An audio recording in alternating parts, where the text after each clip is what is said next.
Krásny dobrý večer, dámy a páni, počúvate Pixelo podcast a môjim dnešným hostom je Stanislav Guštafík, a.k.a. Stanko. Som rád, že si k nám zavítal do štúdia. Čau, ďakujem za pozvanie.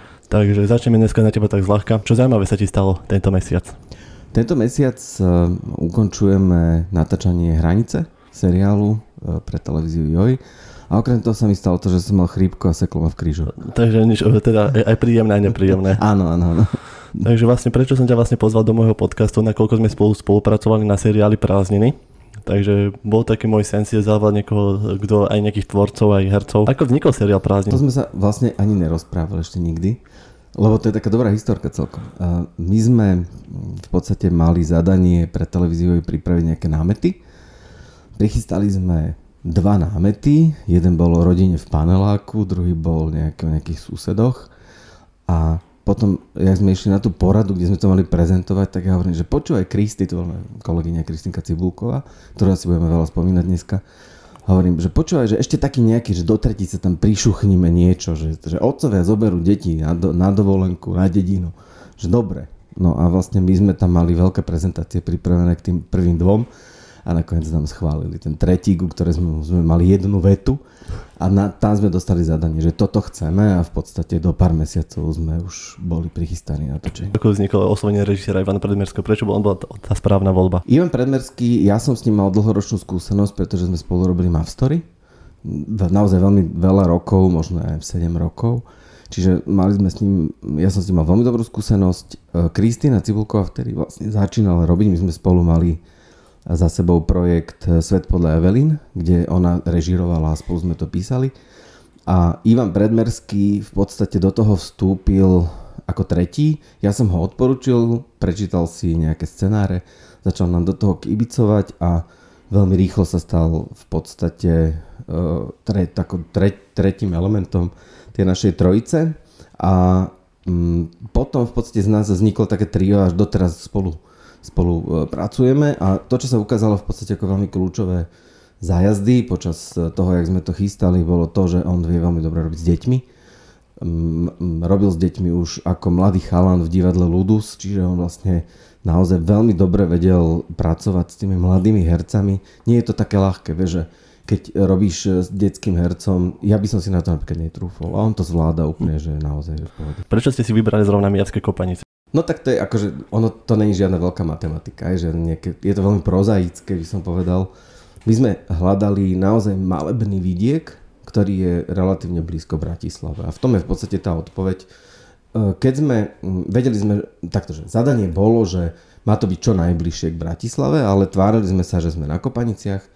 A vieš, jak je to, že aj teraz, keď točíme seriál Hranica, tak síce sa tvárime, že sme niekde v Krívom, v okrese Michalovce, ale točí sa to na Záhorí. Ja dúfam, že som neprezradil niečo, som nemal. Ale tak nič také krásne, ako sú Kopanice, sme v podstate nevedeli bližšie Bratislave nájsť iba na samotných Kopanicách. Podľa čoho si vyberali obsadenie, že tento herec mi tam bude zrovna pasovať? My sme vymysleli tie televízne postavy, tie charaktery a potom sme do nich hľadali vhodných hercov. Čiže normálne sa urobili castingy a v rámci tých castingov sme vybrali túto partiu. Boli to tí najlepší v podstate. Ktorý diel podľa teba, keď si písal tie príbehy, ktorý bol podľa teba najťažšie napísať? Každý z tých dielov, čo sme napísali, nás bavil. Keby nás nebavil, tak by sme vedeli, že to je zle. To znamená, že už sa nám stalo vtedy také, že napísali sme nejaký diel a tak nás strašne nebavil, že sme ho celý hodili do koša a napísali sme ho odznova. Hej? Ale veľa dielov bolo takých ťažkých, ty ich budeš poznať. Jasne. To bolo napríklad v prvej sérii to bol diel, ktorý sa volal To neurobíš a neskôr to bol napríklad Saigon. Pamätáš si Saigon? Oni hrali takú hru. No a vlastne vymysleť tú hru, aby dávala zmysel a aby diváka neunudila, tak to bolo veľmi ťažké. To nám trvalo aj vyše mesiaca, keď sme ten diel urobili. No akože, keď sa mám priznať Saigon, by som si išiel zahrať aj ja. Bolo to super vymyslené. Vidíš, to už sa mi nepamätá. To sa unášali tí ľudia. Že? Unášali sa ľudia, farbili sa na tvár, že a podobne. Áno. Myslím, že dokonca aj sme mali také správy, že to ľudia aj hrali naozaj. Fakt? Čo chystáš najbližšie? Aké projekty vlastne, na čom pracuješ teraz? No tak, ako som povedal, momentálne ukončujeme Hranicu a okrem toho dopisujeme ešte aj seriál pre Jana Hřebejka, ktorý sa volá Večne mladý a mal by sa vysielať niekedy v roku 2024. Tam viac menej sme len prítomní ako autori, lebo točí si to ten Honza. A okrem toho teraz vlastne sa na nás chystajú nejaké nové projekty, ale o tých viem ešte zatiaľ tak málo, že neviem ti veľa k ním povedať. Markus spomínal kedysi môj najsilnejší zážitok z prázdnin, keď som sa s ním stretol náhodne v Bratislave, že najväčší zážitok bol s tými megalodiami pre ňoho. Tak to som rád, lebo to bolo do veľkej miery nejak môj nápad a ja som si to tak nejak vysníval. Dokonca trošku bol taký poplach kvôli tomu, že pre Boha takýto náročný diel aj sa točil, myslím, že dlhšie ako iné diely, pretože sa celý točil vo vode. To som naozaj jedinýkrát videl, alebo jeden z mála príležitostí, kde som videl kameramanov proste, že vo vode a na loďkách a bolo to naozaj náročné, ale akože ja som vždycky mal rád tie diely, ktoré boli dobrodružné. To znamená, že kde to prinášalo až taký, by som povedal, adrenalinový zážitok tomu divákovi. A to boli napríklad okrem megalodí aj, to bola tá Mijavská Dragula, ktorú sme dneska si už tak v rámci prípravy spomínali. To bol, myslím, že 4. diel prvej série, kde v podstate sa spúšťali na tých dragulách dole kopcom. A okrem toho, ale to nebolo jediné, čo na tom bolo dobré, vždycky, a my ako scenáristi vieme, že vlastne za tým ešte musí byť ten príbeh, nejaký stred tých postav, kde vlastne dojde k nejakej hádke alebo k takému, jak to mám povedať, kde vlastne napríklad musí dokázať otec tomu dieťaťu, že ho má rád, že sa o ňo stará, že mu na ňom záleží viac než na nejakej práci. To sa tam presne stalo, že Láco musel odmietnúť job v Dobrohošti, v tom, kde mali zhrať, aby proste urobil radosť deťom a zúčastnil sa ten Mijavský. Jasné, že povedal, že mal auto nehodu a podobne. Áno, a musel oklamať tú chuderú pani dôchodkyňu, aby proste mohol byť s deťom. Že pani Nováková, neviem, už si nepamätám, jak to bolo, že povedal, že neví, do ktorej stáje patrí, že László Lehocký. Áno. To bolo super, akože všeobecne, akože ja som sa, keď som písal, že strašne by som sa rád pozrel, ako vzniká taký seriál, keď by si zrovna točili tu u nás na Mijave, na plavárni, však mám veľa poslucháčov, aj čo boli komparzisti, takže si to užívali, že proste, že to nie je možné, aby takto to vzniklo, že to som tam bol iba tak pár sekúnd, že to som iba prešiel cez záber, hovorím, čo chceš hrať, hlavnú úlohu?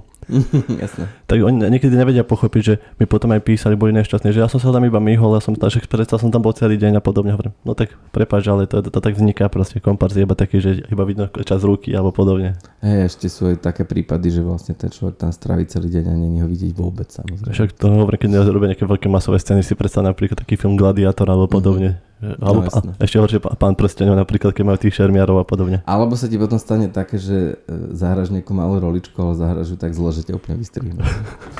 To sa mi našťastie nestalo, lebo párkrát ma tam bolo reálne vidno, potom ľudia ma zastavujú v tom, že videl som ťa v seriáli Prázdniny, lebo párkrát aj v uputávke som bol vidieť, že som tam tlieskal a podobne, že potom je, že prosím ťa, natoč mi to a pošli mi to. No musím si to pozrieť, že kde tam ťa uvidí. No, ja ti poviem, kde ma brutálne vidieť, bola to 4. séria, už posledná, ten, čo sme točili na Holičskom zámku, tam Ľuboš šermoval vlastne, tak tam boli tie veľké davy, že ma tam pekne vidieť aj mojich kolegov, takže. Na kúpalisku si nebol?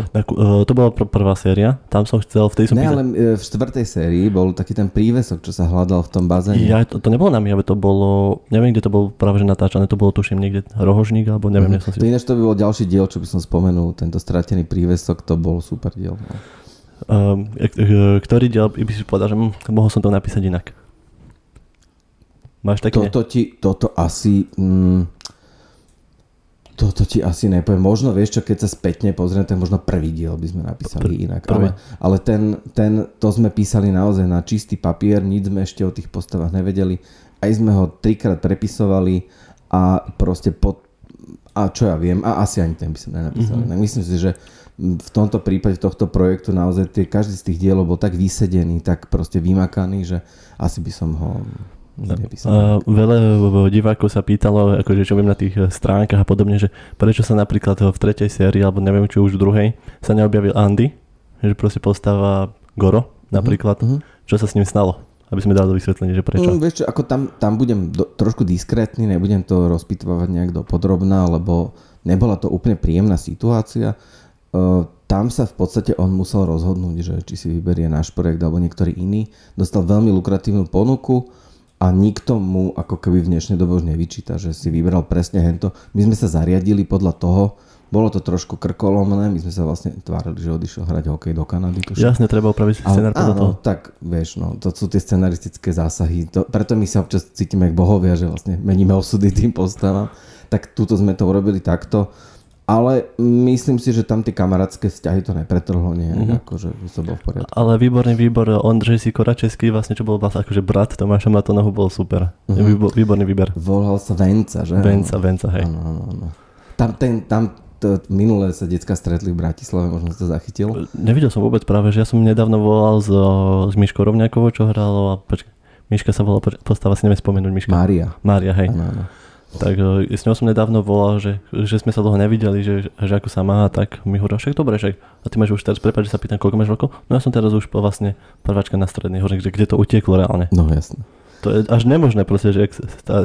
No napríklad Karolínka, to jak sa volá jej postava? Lili, Cox, dobre.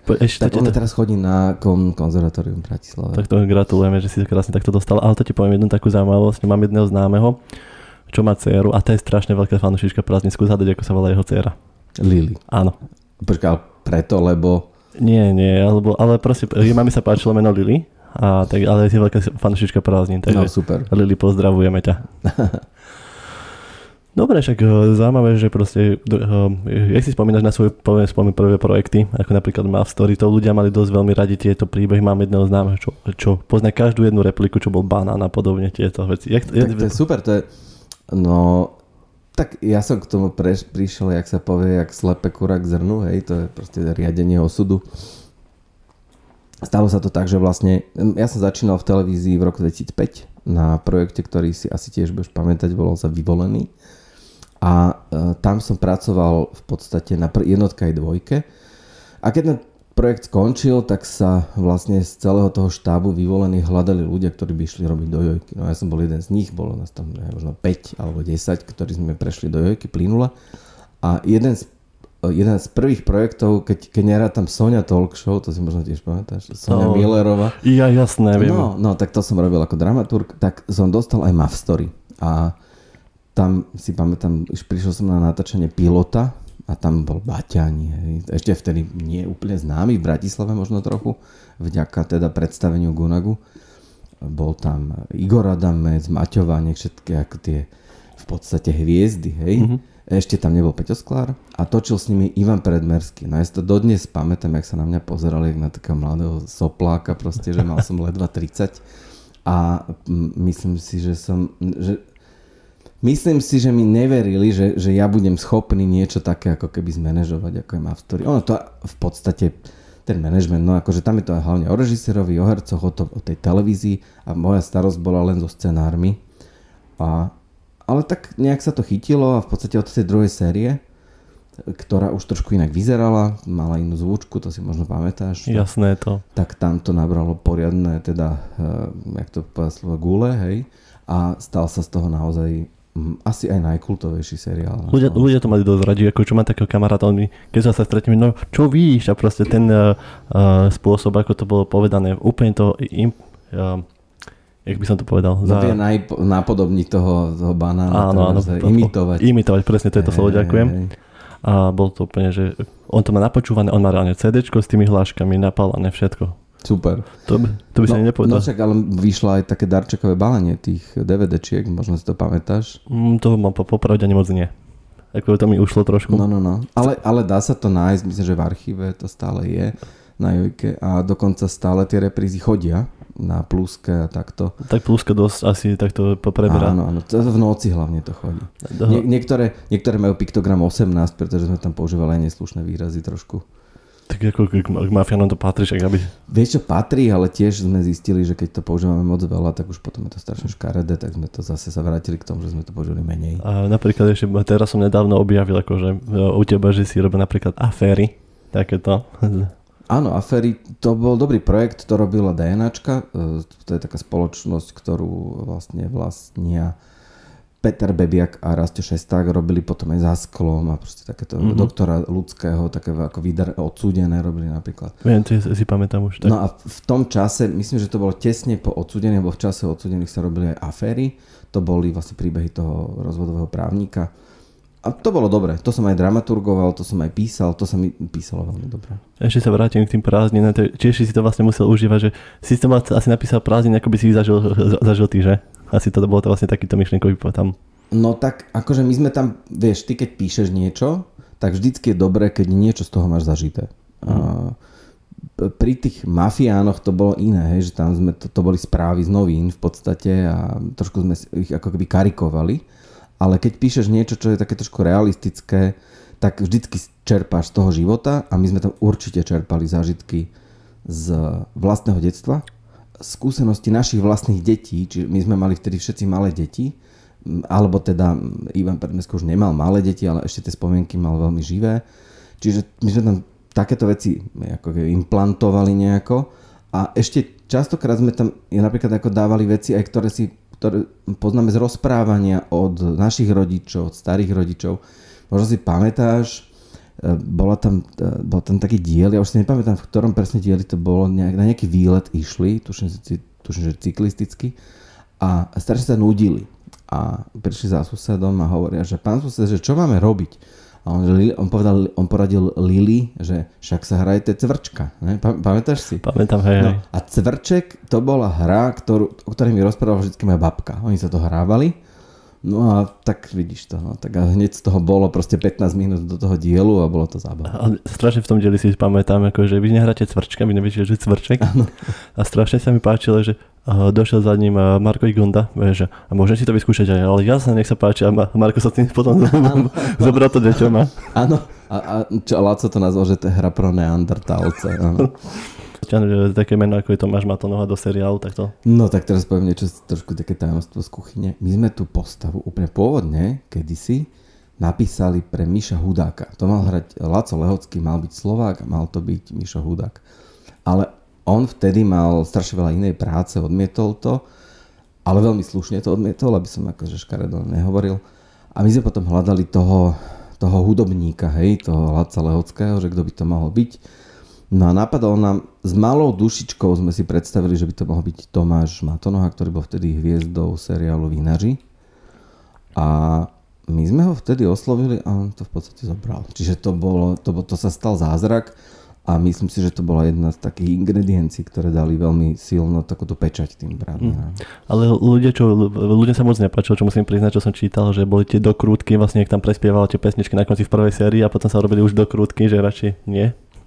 Čo sa páčilo viacej? Tie pesničky? Vieš čo, ako keď som sa zúčastnil na natáčanie, skôr to natáčanie, že mi to vynorilo tie spomienky. Napríklad v Kutalej súdek, jak tam prešiel cez tie zábrany, kolegovia za ním behali za tým súdom, aby bolo to vlastne, tesne to odklonili, aby to nenabúralo do dodávky a podobne. Takže. Tak vieš, no my sme v prvej sérii sme hľadali niečo pod titulky, lebo sme vedeli, že nejaký bonus sa nám tam pýta. A hen tie pesničky, no tak to sme my prepísali, lebo to bola jedna z charakteristík vlastne toho Laca, že on vlastne mal všetky pesničky, ktoré nahrávala tá skupina Offside, ktorú on tam akože lídoval, tak vlastne všetky sa nejak záhadne podobali na hity slovenských, proste na tú Zlatú líru a na tieto veci. No a vlastne my sme tento fór privedli akože k dokonalosti, sme si mysleli, ale myslím, že to bolo v danej chvíli to bolo celkom obľúbené. Potom samozrejme sme hľadali nejaký iný spôsob, ako tie titulky obzvláštniť a skončili sme pri tých záberoch z toho zákulisia. Máš rád nové výzvy a podobne? No jasné. Tak pre mňa to je kľúčová vec. Vieš, že ono v podstate aj preto napríklad, to je odpoveď, prečo aj prázdniny skončili napríklad. Vieš, že mohli by sme ich ťahať do nekonečna, mohli sme ich preobsadiť, mohli sme nové postavy, nové deti, ale proste sme si povedali, a nie len my, ale povedala to aj televízia, že je čas na niečo nové a preto prichádzajú nové projekty, ktoré sú treba už nedosiahnuť ten úspech prázdnin, ale tak aj také raz príde. No jasné, lebo ľudia píšu na tú fan stránku, veľakrát píšu, že ahoj Lili, prosím, ako sa máte, ako prázdninujete vy, že čo robíte a podobne. Hovorím, že bohužiaľ musíme vás klamať, ale toto je fan stránka, nie je to proste reálny profil proste tých detí, lebo ľudia si myslia, že píšu im práve, že niektorí, že... No ja dokonca viem, že niektorí ľudia zažili šok, keď prišli na natáčanie a zistili, že to je len akože. Že to není naozaj. Však to, jak mi spomínaš, veľakrát sú sklamaní z toho dosť práve, že oni si myslia, že sú to reálne postavy práve, že tým žijú.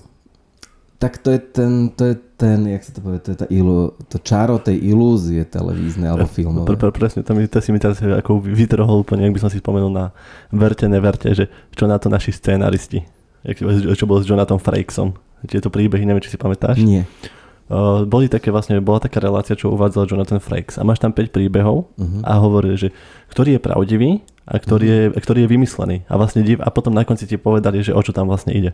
Ktorý bol vymyslený a ktorý bol podľa skutočných udalostí. Tak to je taký princíp aj vlastne bakalárov, že vlastne tí boli tiež natočení podľa nejakých listov divákov a častokrát inak to je zaujímavé, že my niečo vymýšľame do scenára a vymyslíme nejakú bláznivú vec, ktorá sa stane, hej, napríklad, neviem, predstav si príbeh z cyklovýletu v 4. sérii, keď zrazu sa dostali za hranicu a ten český colník ich nechcel pustiť naspäť na Slovensko. Vieš, no. A tam sme si povedali, že to je princíp jamy, že vlastne niekto spadne do jamy, ako to prasiatko nahnevané v tom vtipe a zrazu všetci padajú do tej jamy, hej, a zrazu každý, kto prešiel tú hranicu, tak bol v pasci a nevedel sa vrátiť naspäť. A tam sme si povedali, že není to už moc, no a potom sa ti zrazu stane v živote taká vec, ktorá je tak nepravdepodobná a povieš si, no tak toto je tak nepravdepodobné, že to by som ani do scenára nemohol napísať. Je. A stalo sa ti to? Áno, stalo sa mi to, vieš kedy? Pred týždňom som išiel v Bratislave, v Avione som bol, v tom nákupnom centre a stretol som na jednom mieste svoju spoluscenáristku Naďu a z druhej strany prišiel Ivan Predmerský a my sme sa tam všetci traja kamaráti stretli naraz. Ešte ja so svojou manželkou Kristinkou, Naďa so svojou mamou a proste zrazu na seba pozeráme, no tak toto keby som napísal do scenára, že náhodou sa 5 ľudí stretne na jednom mieste, no tak to by... Takže hovoríš, že si novým výzvam úplne že brutálne otvorený, tešíš sa vlastne. Áno, čakám na ne a vlastne jasné, ja určite novým výzvam som otvorený a aj nejaké sú také vo výhľade. A niekedy sa človek aj popáli trošku, ale však to asi k tomu patrí. A jedna z takých víziev bola inak, teraz som si spomenul, to si možno aj nezachytil medzi tými projektami, na ktorých som spolupracoval, ale písal som jednu poviedku v poviedkovom filme Superžena. A bola to poviedka, kde hral Marko Igonda a Diana Mórová. A to sa točilo ešte v roku 2010, ale teraz mal v zime, alebo pred rokom približne mal ten film premiéru. Takže tiež akože odporúčam, podľa mňa je to fajn. Ešte sa spýtam vlastne ohľadne scenáru, vlastne bol film vlastne Prázdniny, Vianočné dobrodružstvo, tak to mi môžeš povedať, ako to bolo, ako to vzniklo tento projekt? Že... No vzniklo to kvôli tomu, že my sme vlastne celý čas hovorili v televízii, že my by sme vedeli urobiť buď Vianočnú sériu, alebo teda zimnú sériu, kde by sa tie príbehy, alebo čo odohrávali nie v lete, ale proste v zime, čiže také, vieš, v lete nenatočíš guľovačku, ani stávanie snehuliaka, ani lyžovačku. To sú témy, ktoré proste patria do zimy a vlastne to zadanie, ktoré z toho vyplynulo, nakoniec bol ten film, ktorý má vo výsledku nejakých 80 minút a nám sa veľmi páčil, aj ako točenie, to bolo super, tam síce nebol, ale bolo to naozaj, a mne sa teda doteraz veľmi páči a spája sa s tým taká jedna taká pikoška, by som povedal, lebo ak si ten film videl... Ja samozrejme, keď som fanúšik veľkú prázdninár. No, tak je tam jedna vec, na ktorej sme sa trošičku pohádali ako autori a my sme tam totiž trošku prezradili, že ako to je s tým Ježiškom v skutočnosti. Mm-hmm. A preto je tam ako keby ten spoiler alert, že pozor, nepúšťajte to deťom, ktoré chcete ešte uchrániť pred pravdou. A je to tam síce tak kulantne vysvetlené, že tie deti to viac menej dopletie, hej? Že vlastne, že není to úplne povedané, že jak to je s tým Ježiškom, ale je to také dosť blízko pravde, tej krutej, by som povedal. No, ešte si vlastne si spomínal, že dosť ľudia to prirovnávali k S tebou mne baví si viec, vlastne čo na to hovoríš ty ako autor? Tak budem sa tvrdo obhajovať, hej, ale... Kľudne môžeš, ako o tom na ten priestor. Pozri, keď sme ten prvý nápad vymysleli, tak ako ja nebudem sa tu tváriť, že sme si to nepovedali, hej, že preboha, veď S tebou mne baví sviet, ten námet je fantastický a nikto nič podobné neurobil. A my sme boli tí prví, ktorí ho vlastne ako keby vzkriesili. Ale zároveň sme vedeli, že musíme robiť všetko preto, aby to ľudia vlastne neprirovnávali, aby to bolo naozaj iné ako S tebou mi baví sviet. A to sa nám aj podarilo. Je to slovenské, je to inak postavené, je to seriál, to znamená, že má to úplne inú rytmiku a plus no ako vieš, ten film mal dokopy 90 minút, ale my sme natočili proste 40 dielov a jeden film, čiže my sme si nemohli vystačiť s jedným S tebou nebaví sviet. No jasné, lebo oni to dosť prirovnávali napríklad ten zrovna zimný film, keď bol tam Oskarko priviazaný jak Matýsek a podobne, to si dosť spájali kvôli tomu. Aha, tak ako toto vôbec. Napríklad akože už keď sme riešili vianočný film Prázdniny, tak tam sme žiadnu inšpiráciu nehľadali v S tebou mi baví sviet. Jasné, iba hovorím, čo si ľudia šepkali. Skeptici hovoria, že vlastne nič nové už sa vymysleť nedá, že všetko už raz natočené bolo. Nemyslím si, že to je pravda. Aj vzhľadom k tomu, že napríklad robím momentálne na seriáli, ktorý je úplne unikátny. To je vlastne príbeh pašerákov, hej, a nikto doteraz vlastne videl si, spomínaš si na nejaký pašerácky seriál, no vidíš to, vždy sa dá vymysleť niečo nové. No jasné, ako hovorím, to vás scenáristov obdivujem vlastne, že viete také vymyslieť niečo. No tak musíme veľa zažiť, vieš. No, jasné. Ale ako vznikajú vlastne tie nápady na dialógy? Vlastne ty si to hovoríš v hlave, ako to vlastne? Sú rôzne postupy, vieš, keď by si tu mal Andyho Krausa, tak ten ti asi povie, že sa mu to deje v hlave. Ja väčšinou, keď pracujem na nejakom seriáli, tak je to tímová práca. A teda pri všetkom obdive k Andymu, ja sa s ním poznám a viem aj, že koľko toho má v hlave, on je naozaj akože prudko inteligentne talentovaný človek. Ale nám veľmi pomáha, že sme sa našli v tejto trojici s Kristínou a s Ivanom. A to sú tie naše posedenia buď pri káve, alebo v kuchynke u Kristínky v Bratislave, alebo u nej v Brodskom, kde má chalupu. A tam sedíme a celý deň a naozaj vymýšľame, spomíname, čo sme všetko zažili. A zrazu sa z toho zrodí proste nápad, ktorý je hodný stvárnenia v rámci tej epizódy toho seriálu. Tak bol by som rád, keby som videl, ako to vzniká. Ako som zažil to natáčanie. Tak to je klasika, my sa pri tom vždycky veľa nasmejeme. Že to kedysi dávno, keď sme napríklad vymýšľali Mavstory, tak to sa dialo viac menej v kancelárii v Jojke a proste nám občas nakúkli do kancelárie ľudia a pozerali sa, či sme v poriadku, lebo sme sa odsmiechovali po zemi. Ja, no tak to verím. A naozaj všetci traja, jak nás poznáš, tak sa radi smejeme. Tanko, som veľmi rád, že si k nám zavítal do štúdia. Mohol som sa s tebou porozprávať o seriáli Prázdniny, všeobecne o tvojich projektoch, čo plánuješ a troška sme sa zabavili aj na rôzne iné témy. Takže som veľmi rád, že si k nám zavítal. A ja som rád, že som ťa videl. Ďakujem pekne.